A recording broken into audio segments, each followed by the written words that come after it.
Bismillahirrahmanirrahim. Assalamualaikum warahmatullahi wabarakatuh. Alhamdulillahirabbil alamin wa bihi nasta'in ala umuri dunya waddin. Wassalatu wassalamu ala asyrafil anbiya'i wal mursalin sayyidina Muhammadin wa ala alihi wa sahbihi ajmain amma ba'd. Perkenalkan, nama saya Ulfa Istiqomah dari program studi Hukum Keluarga Islam semester 5. Nah, di sini saya akan menjelaskan sedikit materi yang berjudul fundamentalisme. Nah, kali ini saya akan membahas istilah fundamentalisme, terus kelahiran fundamentalisme, macam-macam fundamentalisme, dan faktor-faktor gerakan fundamentalisme. Nah, sebelumnya, apa sih penyebab munculnya kaum fundamentalisme?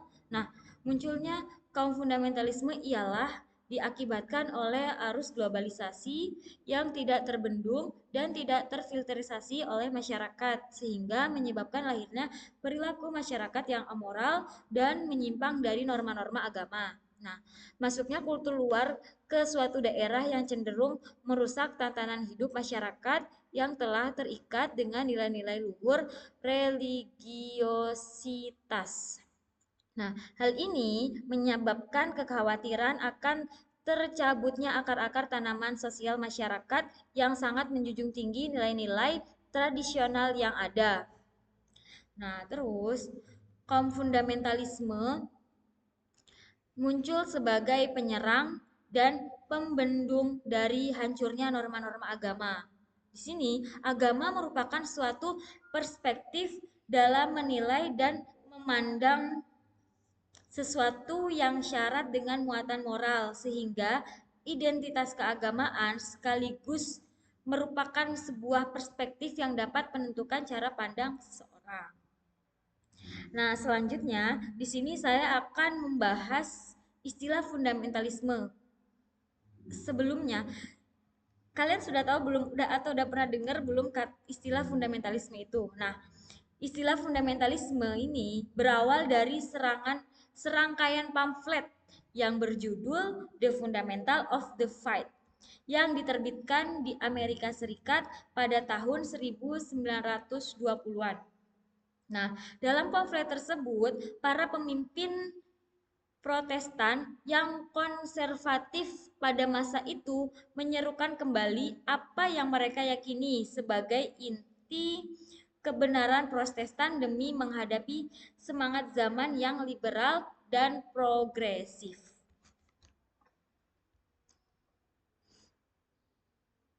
Nah, istilah fundamental kemudian digunakan untuk mengidentifikasi kelompok Protestan yang anti terhadap modernitas. Nah, istilah ini pada awalnya juga digunakan untuk mengidentifikasi kelompok tertentu yang meyakini bahwa dunia ini segera berakhir, seperti pemahaman kelompok ajaran Kristen. Nah, dalam hal ini, kasus Oxford mendefinisikan kata fundamentalisme sebagai pemelihara secara ketat atas kepercayaan agama tradisional, seperti kesempurnaan Injil dan penerimaan literal ajaran yang terkandung di dalamnya sebagai fundamental dalam pandangan Kristen Protestan. Nah, karena Armstrong mengatakan bahwa gerakan fundamentalis tidak muncul begitu saja sebagai respon spontan terhadap datangnya modernisasi yang dianggap sudah keluar terlalu jauh, semua orang religius berusaha mereformasi tradisi mereka dan memadukannya dengan budaya modern, seperti yang dilakukan pembaharu Muslim. Ketika cara-cara modern dianggap tidak membantu, beberapa orang menggunakan metode yang lebih ekstrim. Dan saat itulah gerakan fundamentalis lahir. Berbicara mengenai istilah fundamentalisme, banyak para sarjana, khususnya sarjana muslim, mengakui bahwa penggunaan istilah fundamentalisme sangat problematik dan tidak tepat. Maaf, permisi sebentar.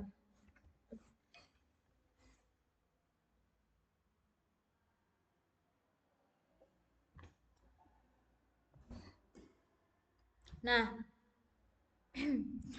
kaum kaum Syiah yang dalam suatu pengertian umumnya dikenal sebagai para fundamentalis, tidak terikat pada penafsiran harfiah Al-Quran dalam maaf. Nah, kaum Syiah yang dalam suatu pengertian umumnya dikenal sebagai para fundamentalis tidak terikat pada penafsiran harfiah Al-Quran. Dalam hal ini, William Montgomery Watt mendefinisikan bahwa kelompok fundamentalis Islam adalah kelompok Muslim yang sepenuhnya menerima pandangan dunia tradisional serta berkehendak mempertahankannya secara utuh tanpa adanya suatu arus modernisasi di dalamnya. Nah, selanjutnya fundamentalisme merupakan salah satu fenomena abad eh maaf, fundamentalisme merupakan salah satu fenomena abad 20 yang paling banyak dibicarakan. Fundamentalisme selalu muncul dalam setiap agama besar dunia, tidak hanya Kristen dan Islam. Fundamentalisme juga terdapat pada agama Hindu, Buddha, Yahudi, dan Konfusianisme, sehingga sebelum ada definisi yang jelas mengenai istilah fundamentalisme. Nah, mengenai istilah fundamentalisme itu sendiri dikarenakan kemunculannya bermula pada pengistilahan yang dipakai oleh kaum Protestan, kaum Protestan Amerika awal tahun 1090-an untuk membedakan diri dari kaum Protestan yang lebih liberal. Nah, itu tadi istilah dari fundamentalisme dan munculnya pada tahun 1920 atau 1900 atau 1900-an. Nah, selanjutnya ada macam-macam fundamentalisme. Dilihat dari perkembangannya, fundamentalisme dibagi menjadi dua macam, yaitu fundamentalisme yang sifatnya positif dan fundamentalisme yang sifatnya negatif. Di sini yang pertama, saya akan menjelaskan fundamentalisme positif, yaitu fundamentalisme yang menjadikan teks dan tradisi keagamaan sebagai sumber moral dan etika kemaslahatan publik. Nah, fundamentalisme Islam yang sifatnya positif diterjemahkan sebagai suatu gerakan sosial, tidak sebagai gerakan Islam. Secara umum, fundamentalisme Islam sebagai suatu gerakan sosial yang berupaya memapankan sistem kepercayaan umat Islam hingga binggar hegemoni dan dominasi budaya Barat. Selain itu, mereka mengakui bahwa nilai-nilai Islam itu hanya dapat terpelihara dengan membangun suatu bentuk negara teokrasi atau agama sebagai tandingan atas negara atau bangsa yang demokratis.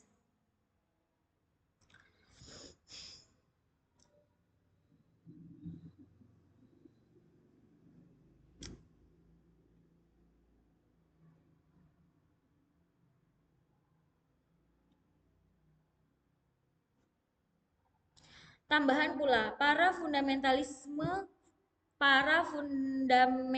sedang mengikatkan politisasi agama untuk memperjuangkan dan membela tujuan-tujuan sosioekonomi dan politik mereka, tetapi tetap berasaskan dengan ajaran Tuhan yang Maha Esa. Dalam pengertian fundamentalisme positif dapat kita ambil contoh gerakan orientalis dalam Kristen, gerakan Hizbut Tahrir dalam Islam. Contoh gerakan orientalis itu dalam Kristen. Nah, terus kalau dalam Islamnya gerakan Hizbut Tahrir dalam itu dalam Islamnya gerakan Hizbut Tahrir. Nah, untuk mendapatkan legitimasi dari suatu negara, mereka memasukkan ideologi mereka dengan cara apapun, baik langsung maupun tidak langsung.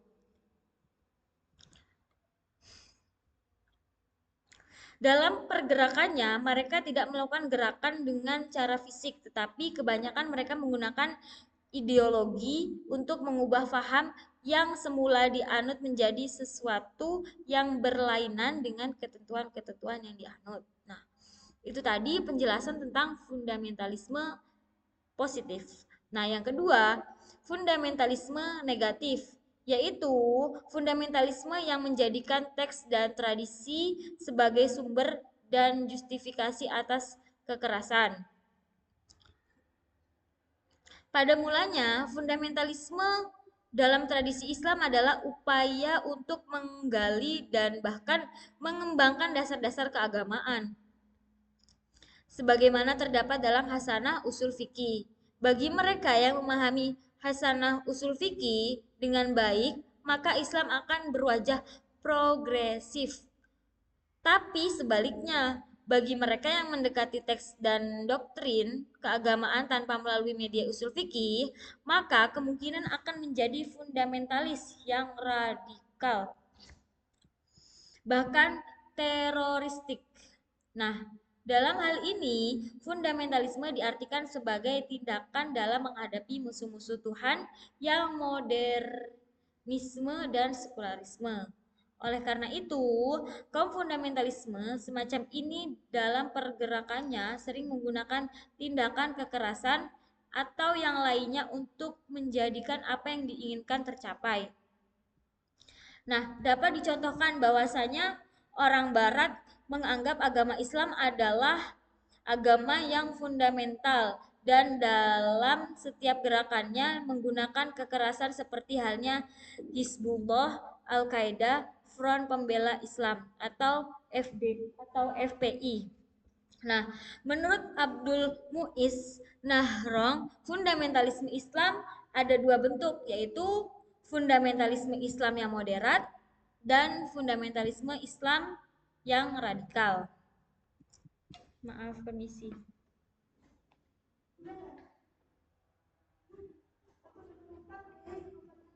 Nah, selanjutnya fundamentalisme Islam moderat berupaya mengislamkan masyarakat secara berangsur-angsur.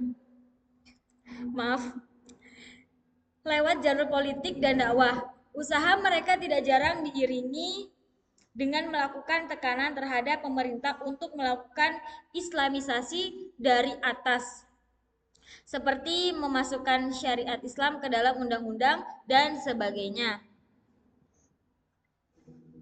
Nah, sementara itu, fundamentalisme Islam radikal berupaya melakukan islamisasi dengan menghalalkan cara-cara kekerasan.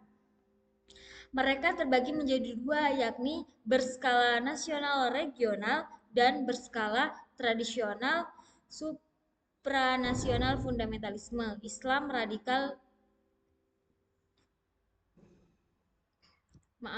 tradisional supranasional. Nah, fundamental Islam radikal berskala nasional regional adalah mereka yang berusaha mendirikan negara Islam dengan cara kekerasan dan syarat utamanya adalah menjatuhkan secara paksa penguasa suatu negara ataupun beberapa negara. Kemudian diambil alih dan didirikanlah negara Islam.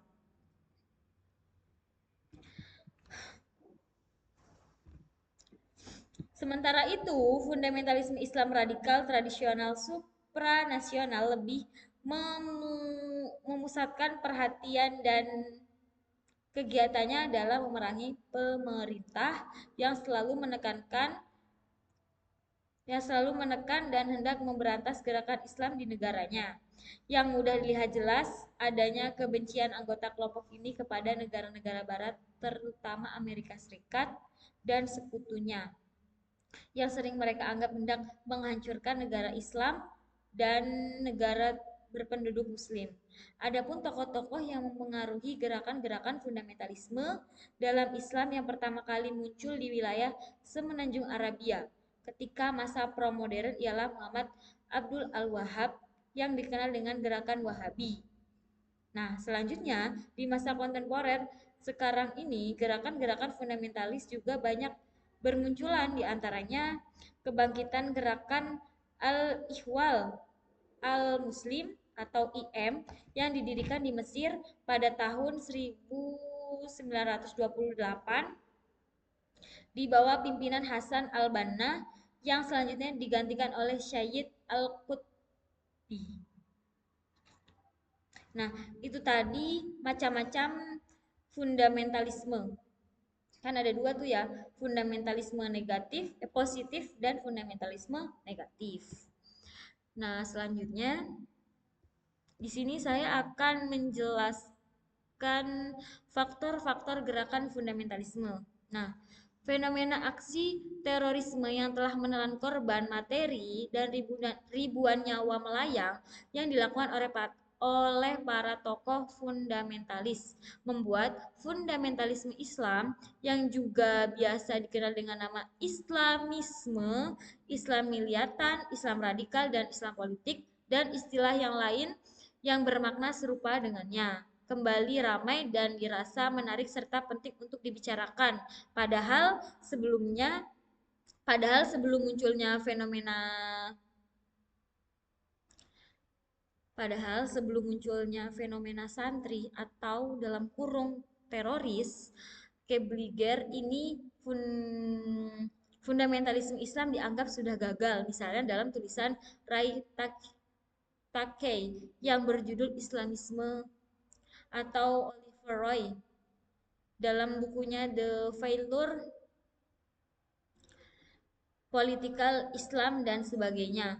Tetapi sejak munculnya fenomena santri atau teroris, Kabiliger, fundamentalisme Islam, dan istilah sejenisnya mengalami apa yang Wolfgang Gunter Lech disebut sebagai back on the map.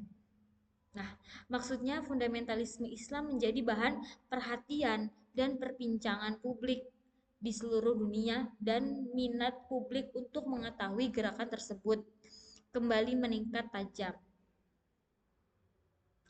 Nah, di sini fundamentalisme dapat diartikan sebagai gerakan yang menuju ke dalam purifikasi atau pemurnian.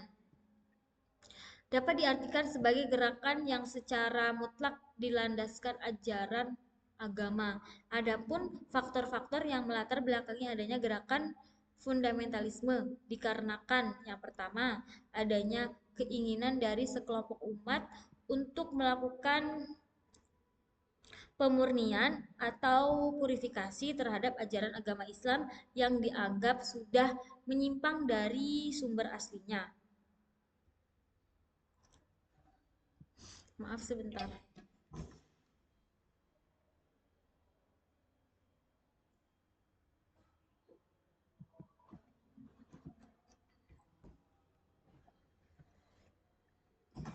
Nah, yang kedua, adanya perintah Allah di dalam Al-Quran untuk menjadikan seluruh umat manusia menuju jalan yang benar. Dalam hal ini, Al-Quran telah mengatakan bahwa manusia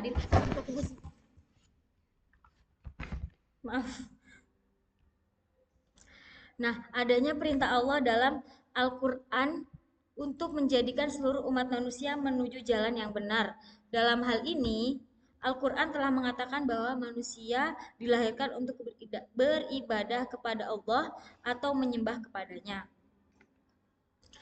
Yang ketiga, ada arus globalisasi yang terbendung yang tidak terfilterisasi oleh masyarakat sehingga menyebabkan lahirnya perilaku masyarakat yang immoral dan menyimpang dari norma-norma agama.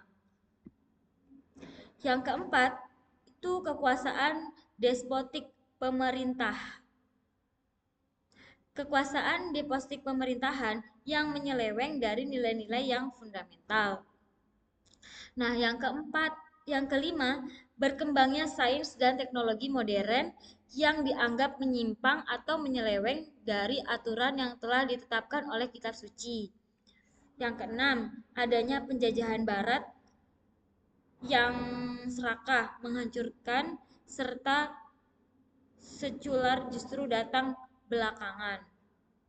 Nah, agama yang telah mengajarkan tentang tata cara atau aturan untuk hidup yang lebih baik yang menuju ke arah damai dijadikan sebuah kedok untuk menjalankan aksi-aksi teror yang sekarang ini marak-maraknya terjadi. Nah, dari segi arti agama mempunyai tujuan yang mulia. Contohnya, agama Islam yang mengajarkan keselamatan, agama Kristen yang mengajarkan kasih sayang dan agama-agama lain yang mengajarkan kepada umatnya untuk berbuat kebaikan.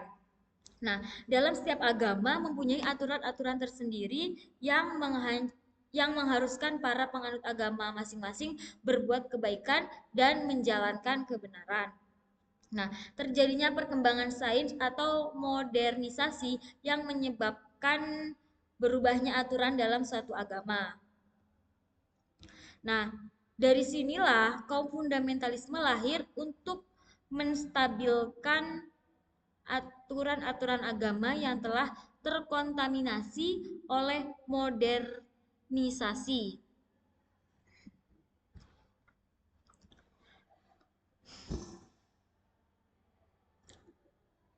Nah, seiring dari perkembangan kapitalisme ke arah kapitalisme selanjutnya, struktur masyarakat pun kembali mengalami perubahan. Dari masyarakat primitif, masyarakat borjuis feodal, ke masyarakat sekular. Nah, dengan industrialisasi dan urbanisasi serta perkembangan teknologi, secara perlahan-lahan terjadi proses transformasi sosial. Nah, perubahan-perubahan nah perubahan dengan perubahan ini didorong oleh di satu sisi perkembangan teknologi dan peningkatan populasi penduduk di kota-kota besar yang menyebabkan perubahan pola hidup masyarakat dari masyarakat agraris ke masyarakat industri. Di sisi lain, sebagai akibat perubahan tersebut, terjadi erosi dan kegoncangan struktur nilai sosial masyarakat, seluruhnya ikatan sosial dalam komunitas pedesaan, turunnya status agama, dan merebaknya proses sekularisasi serta diabaikannya nilai-nilai moral. Dari sinilah muncul istilah fundamentalisme.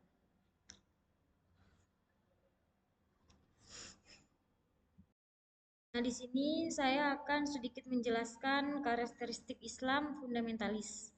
Nah, karakteristik fundamentalisme adalah skriptualisme, yaitu keyakinan harfiah terhadap kitab suci yang merupakan firman Tuhan yang dianggap tanpa kesalahan.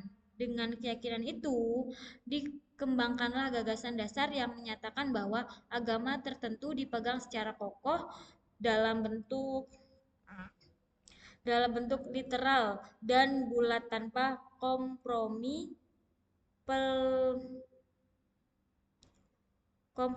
pelunakan dan pengurangan. Nah, meski ada beberapa kelompok Islam yang menolak disebut sebagai fundamentalis, namun secara umum tidak dapat dinafikan bahwa di dalamnya terdapat beberapa karakteristik gerakan Islam fundamentalis. Nah, karakteristik yang menjadi platform gerakan Islam fundamentalis diantaranya sebagai berikut.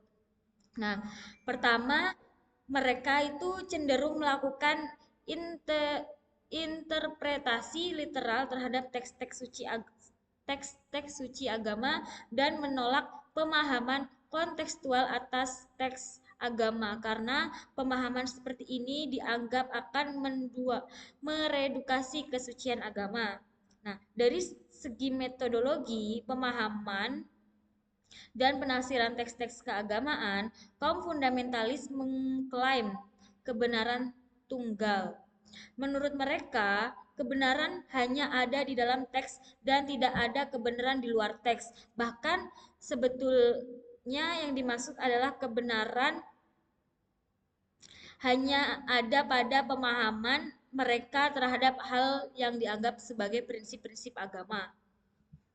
Nah, mereka itu memberi ruang atau space kepada pemahaman dan penafsiran selain mereka. Tidak ada kebenaran di luar itu, baik pada agama lain maupun dalam aliran lain atau denominasi lain dari agama yang sama.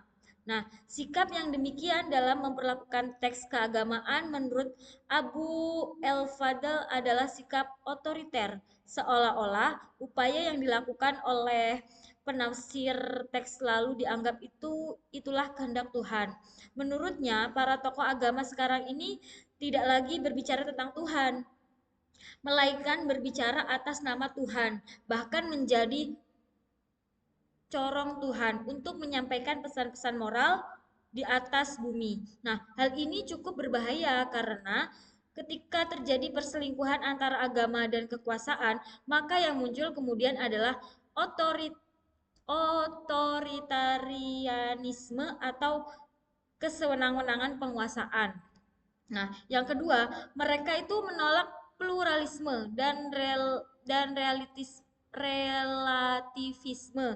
Bagi kaum fundamentalisme, pluralisme merupakan produk yang keliru dari pemahaman terdapat teks suci. Pemahaman dari sikap yang tidak seharusnya dengan pandangan kaum fundamentalis, yang merupakan bentuk dari relativisme keagamaan. Nah, hal ini terutama muncul tidak hanya dari intervensi nalar terhadap teks kitab suci, tetapi juga karena perkembangan sosial kemasyarakatan yang telah lepas dari kendali agama.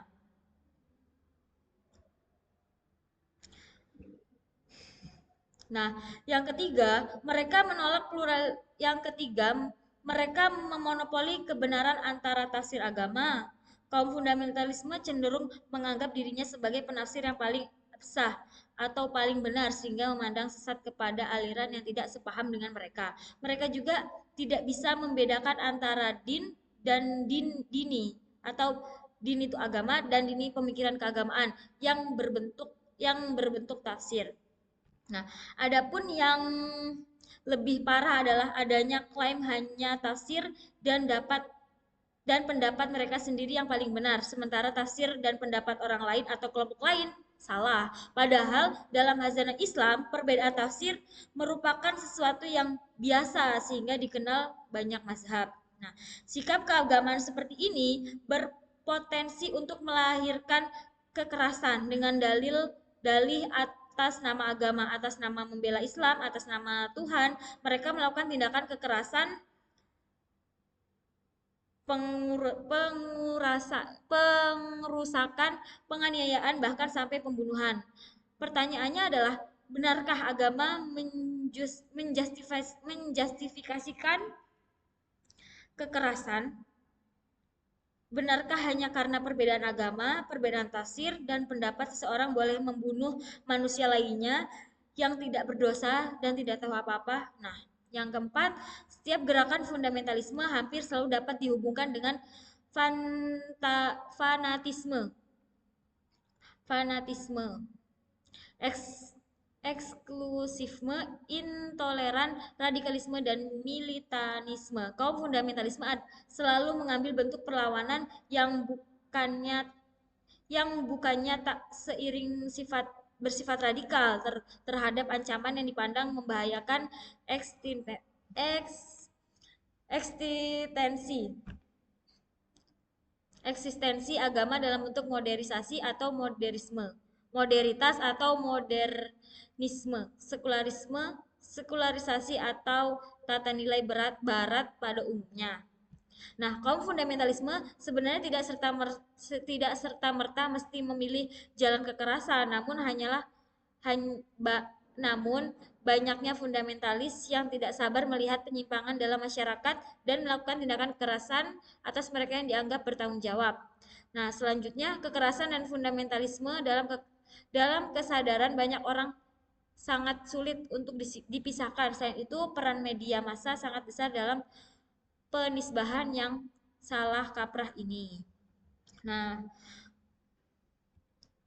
mungkin Nah, sekarang sedikit saya simpulkan. Nah, dari semua pembahasan yang telah dipaparkan, mungkin kita dapat mengambil sebuah kesimpulan bahwasanya fundamentalisme di sini dimengerti sebagai sikap penganut agama yang hanya menekankan aspek ketaatan secara harfiah atau sejumlah prinsip keagamaan yang dianggap mendasar.